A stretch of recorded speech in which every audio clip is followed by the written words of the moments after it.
सबसे पहले तो आज लालू प्रसाद यादव जी के जन्मदिन की हार्दिक शुभकामना हमारे चैनल के तरफ से, यानी चौकस भारत के पूरे टीम की तरफ से लालू प्रसाद यादव जी को जन्मदिन की अनंत बधाइयाँ। उसके बाद अब दिखाते हैं आपको कि किस तरह से उनका जो जन्मदिन है वो मनाया जा रहा है। परिवार के जितने भी सदस्य हैं इस जन्मदिन में शिरकत कर रहे हैं।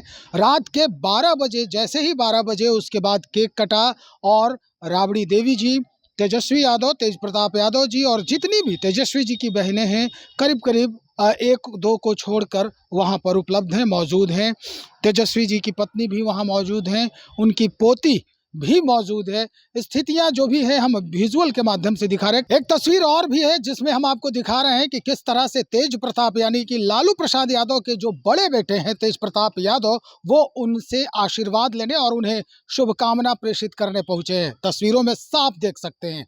आगे बढ़ते हैं। अब निश्चित तौर पर जो वर्तमान स्थिति है बिहार के विधि व्यवस्था की और बिहार की अर्थव्यवस्था की, इस पर तेजस्वी यादव ने जबरदस्त तंज कसा है।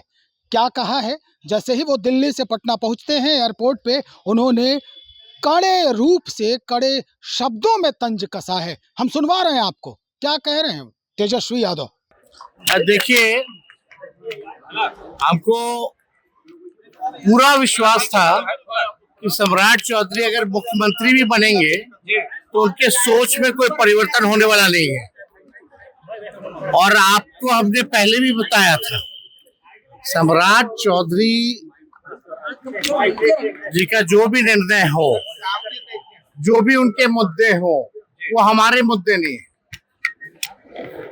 हमने पहले भी कहा था कि सम्राट चौधरी जी कि बिहार सरकार का खजाना खाली है, कोई काम नहीं हो रहा, भ्रष्टाचार पे भ्रष्टाचार हो रहा है, रिशु जैसे मामले सामने आ रहे हैं, कोई कार्रवाई नहीं हो रही है, सत्ता में बैठे लोग उनको संरक्षण देने का काम कर रहे हैं, डेली हत्या, लूट, अपहरण और अपराधी जो है बेलगाम हो रखे हैं, नीट जैसे मामले, परीक्षाएं जो है, पेपर लीक हो रहा है, माताओं बहनों को अब तक 2 करोड़ रुपए का जो वादा किया था वो नहीं दिया गया, पेंशन लोगों का बंद है, विधायकों को, मंत्रियों को तनख्वाह नहीं मिल रहा है, कोई काम नहीं है। इसलिए ध्यान भटकाने के लिए जो आप कह सकते हैं कि जो राजनीति जो है सम्राट चौधरी जी की, ध्यान भटकाने के लिए तक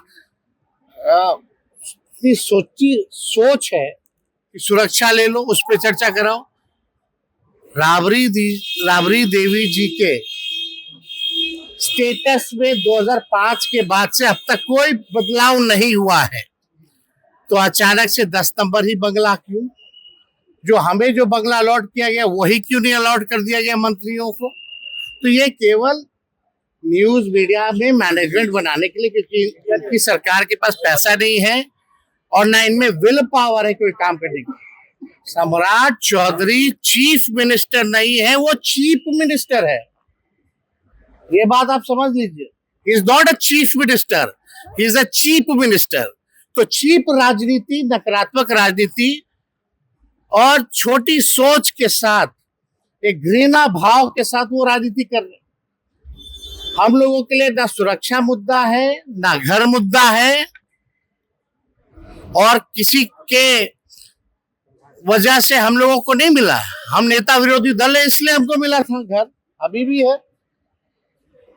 राबड़ी देवी जी पूर्व मुख्यमंत्री होने के साथ साथ नेता विरोधी दल है, उस नाते मिला था।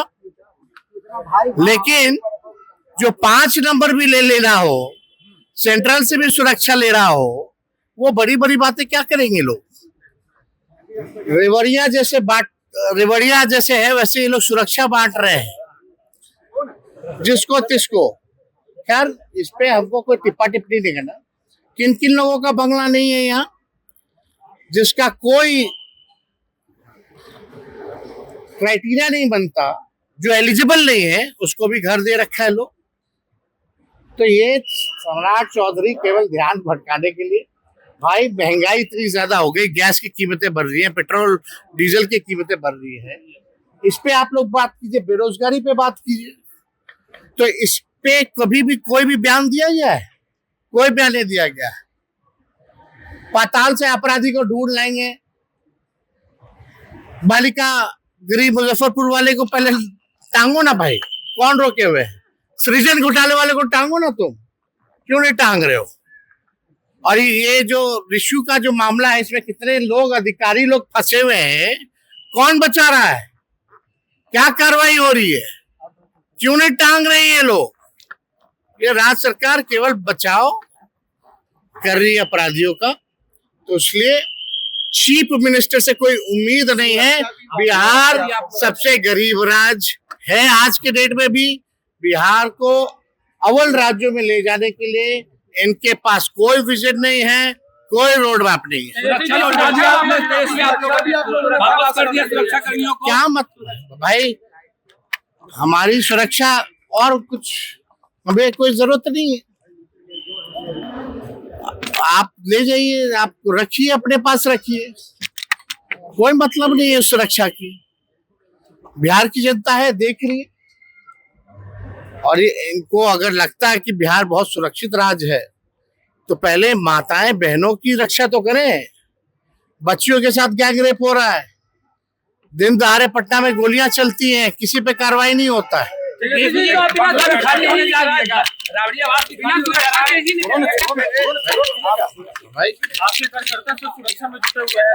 हमारे कार्यकर्ता बहादुर हैं, विचारधारा से सब लोग जुड़े हुए हैं, और हम सभी राष्ट्रीय जनता दल के सभी कार्यकर्ताओं को दिल से धन्यवाद देना चाहते हैं कि इस संकट के घड़ी में भी जो संघर्ष के साथी हमारे लोग बने हैं, एक दिन समय आएगा कि सबको जवाब मिलेगा। ट्वीट किया है उन्होंने, ट्विटर के भी जो स्क्रीनशॉट हैं वो भी हम आपको स्क्रीन पे दिखा रहे हैं। ट्विटर पे उन्होंने क्या कुछ कहा है, अपनी अभिव्यक्ति कैसे जाहिर की है। अब सीधा हम पहुंचते हैं, मीशा भारती हैं जो उनकी सबसे बड़ी बहन हैं, वो भी कुछ कहना चाह रही हैं वर्तमान विधि व्यवस्था पर और वर्तमान राज्य के मुखिया के ऊपर, यानी सम्राट चौधरी के ऊपर। सुनिए। देखिए, मुझे लगता है कि अगर जांच कराई जाए तो सबके कितने कितने घर निकलेंगे, कहाँ कहाँ घर निकलेंगे। और ये सरकारी घर है, अब सरकार बदल गई है, सरकार को सिर्फ घर, सुरक्षा, गाय, मंदिर, हिंदू, मुस्लिम, रोजगार नहीं, बिहार में एक फैक्ट्री नहीं, डबल इंजन की सरकार है। 12 वर्ष केंद्र में पूरे हो गए हैं, यहाँ 20 वर्ष पूरा हो गया है। जनता की सुध नहीं है। और आगे वाले ये भी कह रहे हैं कि मोह रख रहे हैं, मोह नहीं रख, किस बात का मोह, किस बात का मोह? और ये तो अच्छी शुरुआत बिहार सरकार ने और भारतीय जनता पार्टी एनडीए गठबंधन ने अच्छी शुरुआत की है। ये हमें सिखाया जा रहा है कि कल को आपको जनता मालिक जो है मौका देगी, तो आप इनके साथ ऐसे ही करिएगा। तो स्पष्ट हो चुका होगा कि क्या चल रहा है विपक्षियों के जहन में, उनकी अभिव्यक्तियां कैसी है। वर्तमान परिदृश्य को देखते हुए ये जो विपक्षी हैं वो वर्तमान सरकार पर तंज कसते नजर आ रहे हैं, लेकिन हकीकत क्या है ये सवाल जरूर बनता है। किस तरह से विधि व्यवस्था संचालित की जा रही है बिहार में, ये सवाल जरूर बनता है। अगर तेजस्वी यादव ये सवाल खड़ा कर रहे हैं तो क्या उनके सवाल में कहीं कोई दम है, क्या सच्चाई है इन सवालों का, ये समझना बहुत जरूरी है। तो चलिए हम आम जनता से भी बातचीत करेंगे इस पूरे मामले को लेकर, इस मसले को लेकर, और जो हकीकत है वो हम सीधा आप तक पहुंचाएंगे। इंतजार करें, बने रहें हमारे साथ। बहुत शुक्रिया।